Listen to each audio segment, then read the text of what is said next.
We've been looking at how the Mercedes team this season has benefited from innovative data analysis tools provided by their partner TIBCO. And this week, I asked Michael O'Connell, who is TIBCO's Chief Analytics Officer, to tell me how this work they do in Formula One relates to what TIBCO can offer to the wider world. Each time, I watch a race, I'm always interested in the first practice session, FP1, because that indicates how well we've set up the car. So there's all sorts of different visuals and analyses that you can do to continue the learning from race to race with respect to the setup that you did and how it turned out.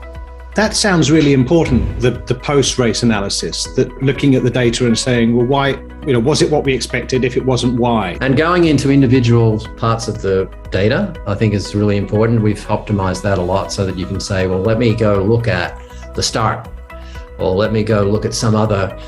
It's amazing to me that the drivers can even press a button on the steering wheel and mark a point on the track so that when you go back and look at the race, after the race, you can see that point on the track and see, was there anything different about that where the driver made a marking. It can be on a practice or a qualifying or even the actual race, because you get all the data from all of it. I suspect that one of the advantages that TIBCO has, having worked with Mercedes in the sort of every 2 weeks process of being the best in the world, is that you can say to your customers in more general industries, this is how Mercedes does it. This is what we've developed for Mercedes, the visualization tools or the general analytics tools. And that gives confidence to clients in less, let's say, time-sensitive or competitive environment. That does have an element to it, I think.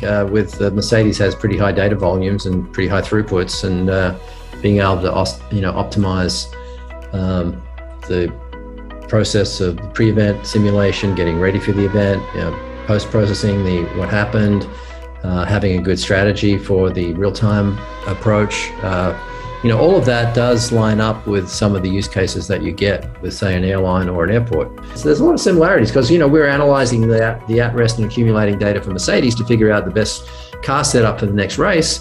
Well, we're analyzing the patterns of safety events or missed connections for airlines and looking at patterns in that to figure out how we can best strategize and update our operating procedures for those companies as well. So there's a lot of similarities, quite different speeds, but quite a lot of similarities there, I think.